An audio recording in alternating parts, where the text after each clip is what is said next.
Hello everyone and welcome back to the Brentford Hive. In today's video we're looking at the best Game Week 12 wildcard for your FPL teams. Without any further ado, let's jump straight into the video. So starting off with my non-Haaland draft, right now I'm still have a massive dilemma if I'm going to personally wildcard with my own team. The biggest dilemma that I have is if I stick Haaland in my team, if I'm definitely going to keep him, I probably won't wildcard. We'll talk about that more later on when I look at my own team. But if I go without Haaland, this is probably what I'd go with, and I feel like it's enough change from my current team to warrant using the chip. So we've got Verbruggen in goal, and we've got Fabianski as my bench goalkeeper. We've got a back five of Hall, Burgess, Van Dijk, Timber, and Ryan Nuri. We've got a midfield, pretty template midfield of Cole Palmer, Brian and Harry Winks, Salah and Saka, and up front we've got Isak, Pedro and Cunha. So the front three is pretty much template again. The midfield is pretty much template minus Harry Winks. That's just a personal preference. I'm not a fan of having a strong bench, so I'm fine with having a 4.5 because I don't have to worry about him going and hauling and having to look at that for the rest of the week.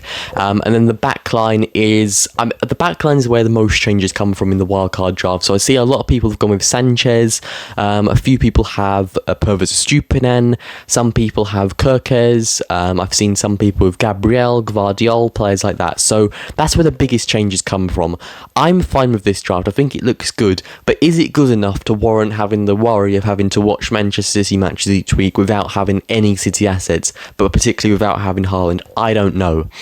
So this is my Haaland draft. So if I were to keep Haaland but still activate the chip, this is probably what I'd go to. So as you can see, we've got the same back two goalkeepers, of Verbruggen and Fabianski. We've got Hall, Burgess. We've got a 3.9 another defender, Taylor, in there. We've also got Timber and Ryan Nuri both keeping their place. The midfield is very similar. The only change is instead of Bukayo Saka, I've gone with Antoine Semenyo, and that of course allows me to bring in Haaland for Isak. So there's not an awful lot of changes, but there are a few changes there. So the main changes are we lose Van Dijk and we lose Bukayo Saka, but that allows us to have Semenyo and Haaland and then a 3.9 defender who's not going to help the team at all. But is that again different enough from my current team to warrant me using the chip? And the answer is probably not. So I'm going to show you my current team now. So if I don't wildcard, I'll probably take a -4. This is my current team with the -4. So the two changes that I'd make were to bring in Cole Palmer and to bring in João Pedro for Chris Wood and Jin-Ming Song, and that would be my -4. And I feel like that team is good enough to level or potentially even beat my non-Haaland draft and my Haaland draft. I don't think there's that many massive differences. Like the main differences are I don't have a Timber, but I have a David Raya. I don't have Liverpool defence, but I don't have that with my Haaland draft either.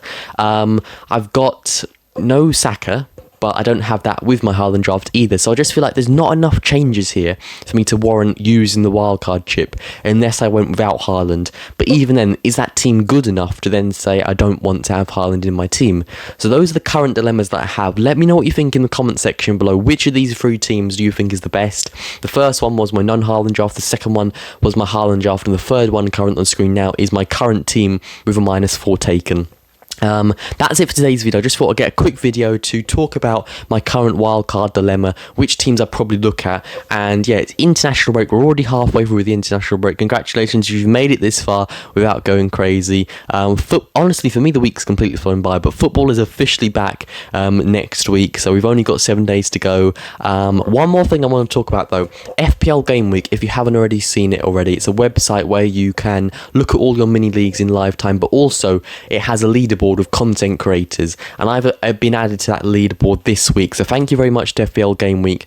The link will be in the pinned comment. You can go over, and if you put in your FPL team ID, it will show you where you currently rank amongst the content creators leaderboard. I'm currently on that. I believe I'm 25th, so I'm not doing too great, but there are about 61 managers or so in there, so actually I'm doing pretty good because the last couple of game weeks I've gone from 2.3 million all the way up to 500k with my current team, so I'm pretty happy with that. Let me know what you're doing this season, how you're doing this season with your ranks. Let me know your transfers to this game week, and until next time, Hive out.